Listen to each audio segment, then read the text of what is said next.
Boa noite. A gente está falando sobre o rei Tzidkiyahu, Hizkiyahu. Ele foi um grande tzadik e ele está agora fazendo uma limpa dentro do reino.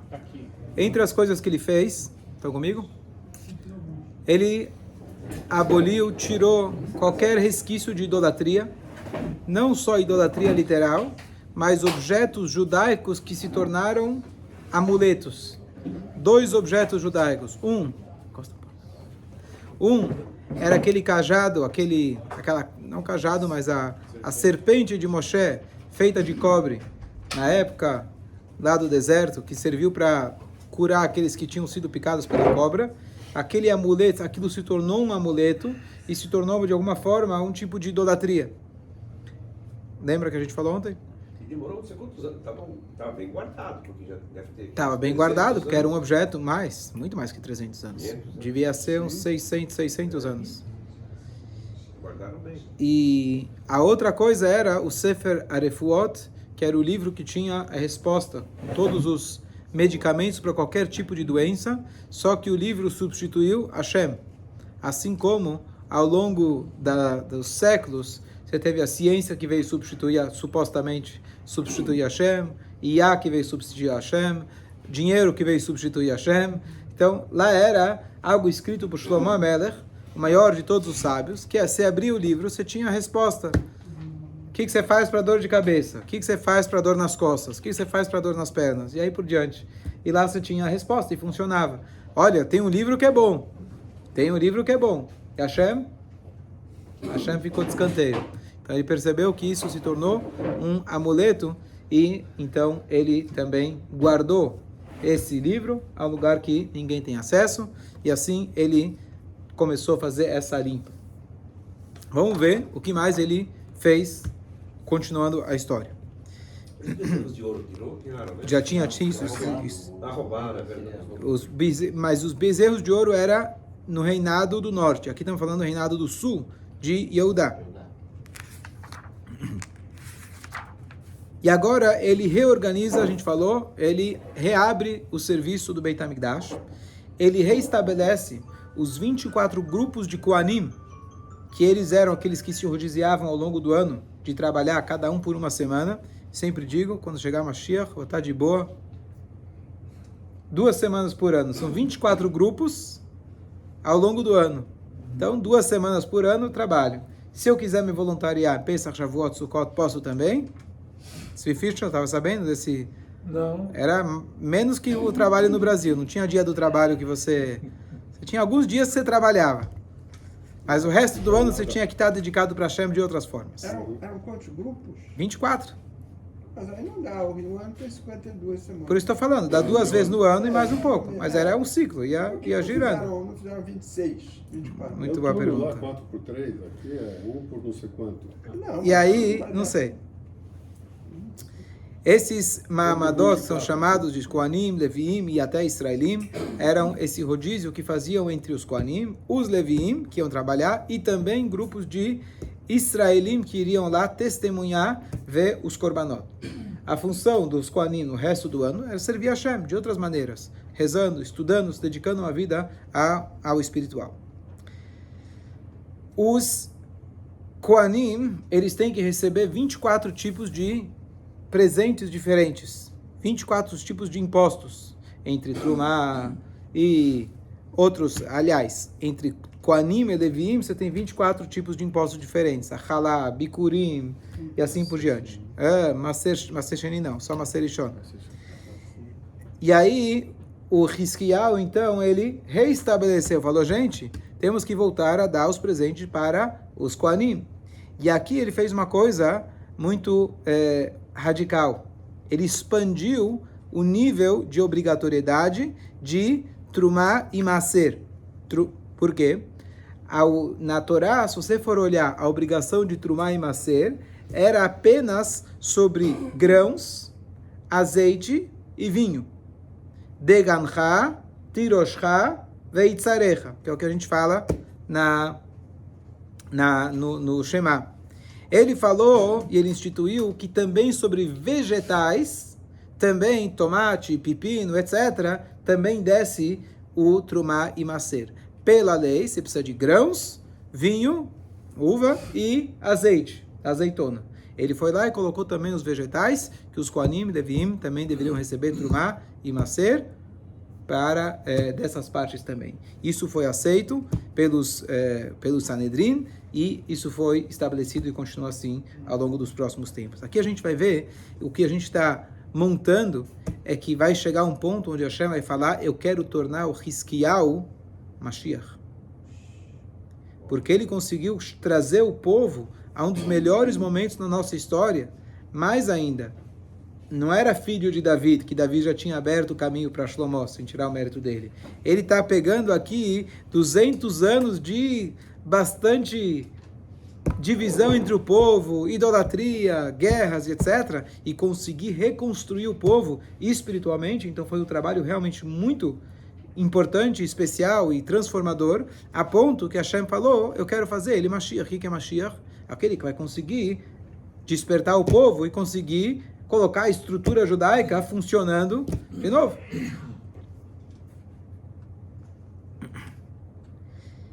E aí ele tinha um detalhe. Quem seriam os Kohanim e Levim merecedores desses presentes? Até então, você dava direto para o Kohen. Você escolhe o Kohen que você vai dar. Você escolhe o Levi que você vai dar. Por isso, hoje eu já faço amizades. O Mashiach está chegando. Eu já não pedi nada, não posso pedir, mas é importante já você ter... tem que ter um bom networking. Não, é verdade. Não era que você dava para um centro de distribuição. Você dá para o Kohen que você gosta. Pode até acontecer que um Kohen vai ganhar mais do que outro. Não no Beit HaMikdash. Mas os presentes particulares da tua colheita, você escolheu o Kohen que você vai dar. Você já está pensando, né? O Dani Kula que vai ganhar muito, então. Por quê? Sai Bulerrai no Shabbat. Cada um tem suas táticas. Eu estou fazendo as minhas. Eles iam na casa das pessoas já buscar. Não, o Kohen, ele não pode lá te ajudar na colheita, porque se eu te ajudo na colheita, eu já estou direcionando. Então, eu espero e recebo a minha parte. Eu não sei se eu posso ir até a tua porta. Eu posso ir até a tua porta e lá eu recebia. Mas eu posso ficar na porta esperando também. Você não tinha obrigação de me dar. Tudo bem se der bala para as crianças no Shabbat? Cada um com os seus truques. Eu tô dando, não tô recebendo nada. Você vai receber. Você está investindo. Esses aí são seus futuros colaboradores. As crianças vão crescer. As crianças. E aí, eu tinha falado que muitos Kohanim e Levim, aliás, muitos tiveram medo de ir até o Hiskiyahu, porque eles pensaram que era algum tipo de truque, armadilha que ele estava fazendo para pegar eles. Além disso, você tinha Kohanim e Levim, que eles estavam, infelizmente, não estavam no bom caminho ainda. Então ele não queria que esses recebessem Trumá e Maser. Na hora de receber, todo mundo vem fazer fila. Então ele falou: não, vamos fazer um centro de distribuição. Todo mundo vai trazer aqui para o Beit HaMikdash, e daqui a gente vai distribuir para os Kohanim e Levim que tiverem na linha. Passou um tempo, no mês de Tishrei, que é o final da temporada da colheita, ele descobriu que lá no Beit HaMikdash tinha montes enormes de trigo, vegetal e etc. E ele chama os Kohanim e fala: mas vocês não vieram pegar? E eles falam: nós pegamos. Só que eles pegaram, e Hashem fez aquilo gerar mais. Como o maná acabava, mas como a matzá que eles tiraram do Egito, que eles comeram, se não me engano, foram 60 refeições da mesma matzá, sem fracionar, porque aquilo foi, assim como a capa desse livro, da história do azeite, que ele não acabou, e assim aconteceu também. Só que é uma coisa importante se lembrar o que a Gemara fala. A Gemara fala: na hora que você chega no teu campo, teu armazém, você vai medir quanto você conseguiu colher naquela temporada. Então a Gemara fala pra gente: antes de você medir, você reza para Hashem que tenha muito. Depois que você mediu, é uma reza à toa. Por quê? Porque a brachá, ela recai sobre algo que está oculto dos olhos. Significa, antes de você olhar o teu saldo bancário, você pode ir lá e rezar: Hashem, ajuda que entrou, que juros rendeu, enquanto você não olhou. Depois que você olhou, já viu o saldo, você pode pedir para vir mais. Mas aquilo que está lá é o que está lá. Ou seja, Hashem, ele pode, não só que ele pode, ele faz com que aquilo que está lá, antes de você ver o que aconteceu, você ainda pode rezar, que de repente na hora que você abrir, você vai ter mais. Depois você já viu, não é que Hashem não é capaz, ele é capaz, mas a brachá só recai sobre algo que está oculto dos olhos. Então, é sempre bom, antes de você abrir o teu saldo do banco, rezar e reza bastante, para que tenha, Bezrat Hashem, muita... Depois pode agradecer a Hashem. Claro que você deve agradecer, Então. sem dúvida. Você tem que agradecer depois, mas Nem pedir... esperava que tinha tanto. Hã? Nem esperava que tinha É, tanto. sim, Obrigado, ótimo. Hashem, pelo- Sim, sim. Eu ia lá no sistema do banco, fez a conta errada. Então, É, o... Hã? saca logo. É.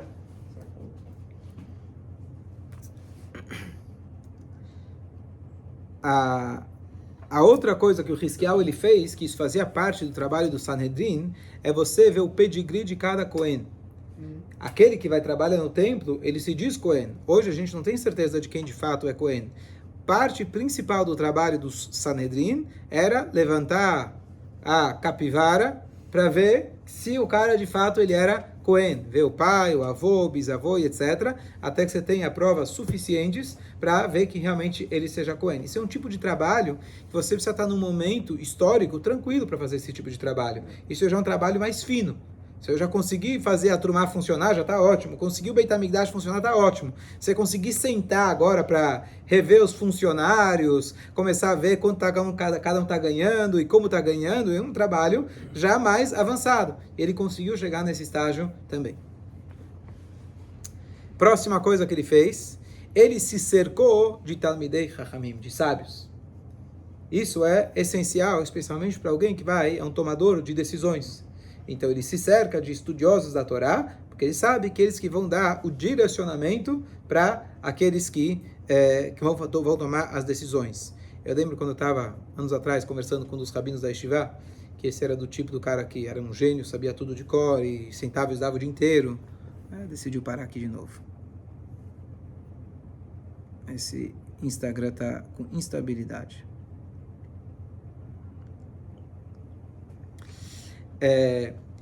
E aí eu estava conversando com ele, falei que eu gostaria um dia poder não só ficar sentado estudando, eu gostaria de ser rabino e etc. E eu falei para ele, mas você não vai? Ele falou, olha, no campo da medicina você tem dois lados. Você tem aqueles que agem em campo e tem os cientistas. Se você tiver só gente agindo em campo sem os cientistas, vai ficar complicado. E se o cara que está no campo, quando ele tiver uma dúvida, não ligar para o cientista que está lá com os livros quebrando a cabeça para se orientar, a coisa vai ficar complicada. Então você precisa ter dentro do povo de Israel aqueles que vão estar exclusivamente dedicados ao estudo da Torá. Essa função era a função dos Kohanim, essa função dos Talmidei Chachamim. Então ele se cercou, ele era um tomador de decisões. Imagino que ele por si também era um sábio, mas como a gente falou hoje de manhã, o sábio eventualmente, ele como tomador de decisão, ele poderia ter os seus interesses próprios, etc. Então ele se rodeou dos sábios para poder tomar as decisões corretas. Por isso, em termos práticos para nós, a Seder Harav, faça para você um rabino, se rodeie de pessoas estudiosas da Torá, e as suas decisões, Bezrat Hashem, vão ser iluminadas pela sabedoria de Hashem. Outra coisa que eles decretaram inúmeras leis da Torá que beneficiaram os Yudim ao longo das gerações. Outra coisa que eles formalizaram os livros de Yeshayahu, Mishlei, Shir Hashirim e Kohelet. Esses livros, quem escreveu foi Shlomo HaMelech, esses últimos que eu falei, não Yeshayahu. Mas eles tinham que ser, de alguma maneira, não sei se a palavra é editados ou organizados, formalizados. Tinha alguma coisa que ainda não estava, talvez eles estavam sendo transmitidos oralmente, parcialmente. Eles foram lá e estabeleceram esses livros. Hiskiau abriu mão da vida de luxo, já tinha falado isso antes, mas mais em detalhe, o alimento dele eram algumas porções de vegetais. Como a gente contou no Shiur de Shabbat, quem lembra da Rav Hanina ben Dosa, que ele se alimentava de alfarroba. E o resto do mundo se alimentava através da alfarroba dele. Ele comia alfarroba e era dessa alfarroba que vinha brachá para o mundo inteiro. Alfarroba. O que é alfarroba? Alfarroba é um tipo de uma vagem. É uma vagem marrom, seca. Se você morde ela, sai uma... É o que Rabi Shimon Bar Yochai, que a gente vai falar dele agora em Lag BaOmer, lembrar dele em Lag BaOmer, que o que ele comeu ao longo dos 13 anos que ele estava na caverna. Alfarroba não é hoje 12 mais um. Ele ficou mais um depois. Tipo chocolate, não é? Não, faz chocolate com a... Faz chocolate de alfarroba. Alfarroba vende ali no... Mas acho que aqui é No diferente. Mocó, vende ali na Não sei. Mas é criminosa de uma árvore. Alguém teve, o Jacques esteve, essa semana ele esteve no Mercado Central, não sei, ele me mostrou, tinha lá uma farinha, estava escrito farinha de alfarroba. Ele me mostrou, porque a gente tinha comentado. Eu falei, justo eu quero, se você conseguir achar, a alfarroba, porque é difícil de achar. Ele ficou de procurar para mim. É Brahaetz, né? Sim? Sim. Não é. Sim. Tem Além disso, além dele se rodear de sábios e estudiosos da Torá, ele fez uma das coisas mais importantes, que foi colocar sábios de Torá em cada cidade. Ele pegou eles e mandou eles como shluchim. Vai lá, abre uma sinagoga, abre lá uma yeshiva. E dessa forma... Não está querendo hoje. Instagram. Dessa forma, ele garantiu que elevasse o estudo de Torá do povo de Israel. Na hora que você garante que as pessoas estudam Torá, você está feito. Você vai ter brachá, você vai ter as pessoas voltando a se lembrar como se faz as mitzvot, se reconectar com Hashem. Então, fortalecer a conexão, na verdade, não se reconectar. Então, isso foi mais uma coisa que o Hizkiyahu ele fez. A sua geração se tornou uma das maiores, espiritualmente falando, de toda a nossa história. As pessoas voltaram e estavam se envolvidas com a Torá. As pessoas até, de alguma maneira, deixaram o trabalho de lado. Normalmente se fala, não, você tem que equilibrar. Mas eles estavam tão envolvidos com a Torá que o trabalho ficou supérfluo. Eles foram extremamente cuidadosos com o pecado de roubo, de gezel, ou seja, fazer os negócios com honestidade. Hashem, ao longo de todo o reinado do rei Hizkiyahu, ele não mostrou o arco-íris. Isso é trazido em poucos momentos na nossa história, inclusive do Rabi Shimon Bar Yochai, logo estamos chegando na Lag BaOmer, que o arco-íris é aquele juramento que Hashem fez para Noah, que ele nunca mais vai destruir o mundo. Mas o que significa isso? Hashem está dizendo, eu estou pensando, mas como eu tenho arco-íris, eu vou deixar passar. Então, às vezes, Hashem ele precisa mostrar. Por isso, inclusive, tem uma brachá do arco-íris, e a gente faz essa brachá, mas, apesar que é lindo, maravilhoso, você não deve apontar para o arco-íris e falar, olha lá o arco-íris, vem todo mundo ver.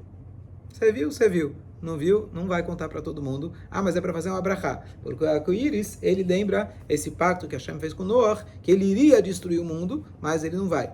Tem outras formas de explicar, interpretar o arco-íris, mas no sentido literal, essa é a explicação. Então, como o Hizkiyahu, ele era um tzadik tão grande, então Hashem em nenhum momento precisou mostrar o arco-íris. Assim também aconteceu na época do Rabi Shimon Bar Yochai, que a gente está se aproximando. Bom, até aí ele estava com um grande rebbe e um grande rabino. E a parte do reinado? E a parte militar como fica? Parte política também. Parte política.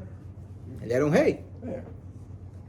Só que ele não deixou de lado a parte militar. E por isso também esse aspecto de Mashiach, no sentido que ele lutou as guerras de Israel, não só as guerras filosóficas, ele também lutou as guerras literalmente. Então tem um aspecto de Mashiach, de conquista, também muito grande no Hizkiyahu.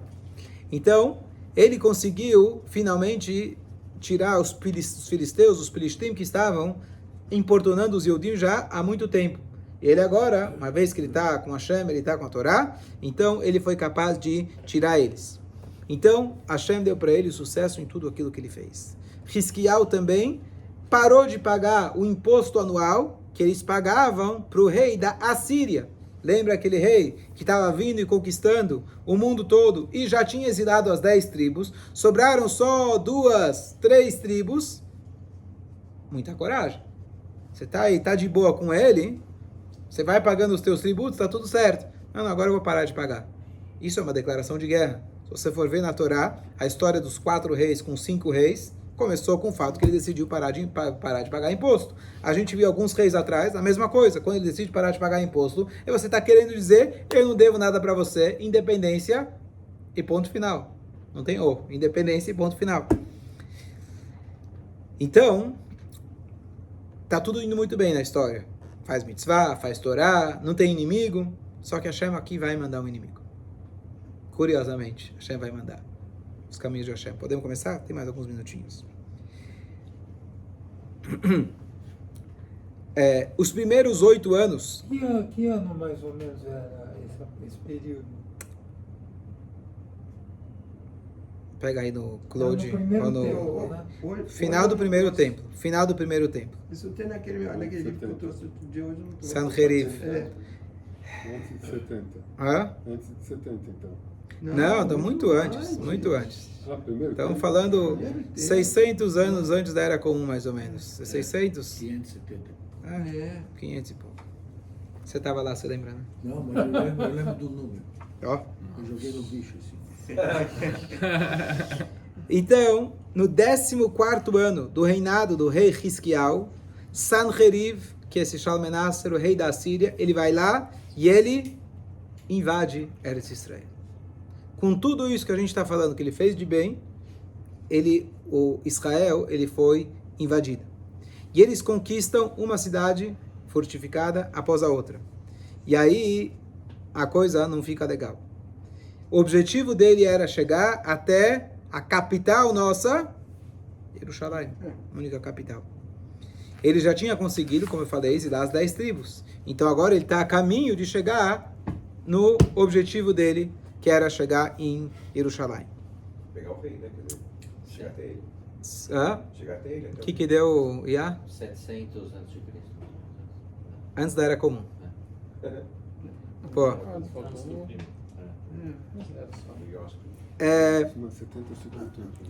Aqui ele traz por que será que Hashem permitiu? Por que será que Hashem permitiu? Então, ele traz aqui que havia um Rechaim ainda dentro do povo e foi por causa deles que isso acabou acontecendo. A gente não sabe os caminhos de Hashem, não entendemos nada com nada, mas o fato era que tinha Rechaim naquela época e eles estavam zombando, inclusive, do rei Hiskiau. Então, ele conseguiu elevar a nação, etc. Mas tinha alguns poucos, pelo menos, que ainda estavam negando ele como rei. E eles falam, esse cara é preguiçoso, ele é covarde, ele come muito pouco. Como a gente falou uma vez, está escrito em relação a Moshe Rabbeinu. Moshe Rabbeinu, ele vira e fala para Hashem, não dá. Se eu acordo cedo, eles reclamam. Se eu acordo tarde, eles reclamam. Não acordo. Se eu venho tarde, eles reclamam. Se eu venho cedo, eles reclamam. Ah, por que chegou tarde? Ah, por que chegou cedo? Faz parte. Então, não importa o que ele fizesse, ia dar... Ele tinha críticas. E eles começam a louvar os heróis de guerra, que eram os reis anteriores, que eram lutadores, eram guerreiros, não estudiosos de Torá, não. Eram pessoas que saíram aí para conquistar e matavam o rei anterior. Esses são os ídolos desses caras. E aí Hashem fala, bom, esses são seus ídolos? Você quer a pessoa que senta para comer, etc? Eu vou te dar. Eu vou trazer aqui o inimigo, eles fazem exatamente isso. Eles podem te ajudar se você quiser esse tipo de reinado. Eu vou parar por aqui, porque daqui a pouco a gente vai chegar na parte muito bonita, o que aconteceu para a guerra, uma guerra muito bonita, as guerras mais bonitas do povo de Israel, como ela terminou. E, infelizmente, o final da história é que ele não conseguiu se tornar o Mashiach. Estamos aqui ainda até hoje, então tem um detalhe importante, mas esse detalhe eu já vou falar agora, que é que ele não fez louvor suficiente para Hashem pela vitória dele. Depois a gente vai ver o que significa isso, como que uma pessoa começa a não louvar Hashem suficiente, mas o que é importante é a gente lembrar, os milagres que Hashem tem feito para a gente, hoje em dia, é essencial para que a gente louve Hashem e agradeça a Hashem pelos milagres. Tem muita dor, infelizmente tivemos muitas perdas, mas a gente ser capaz de agradecer a Hashem pelos milagres absolutos, claros, que Hashem tem feito por nós, isso faz parte, e a maneira da gente agilizar, se Deus quiser, a vinda de Mashiach. Ele caiu, né?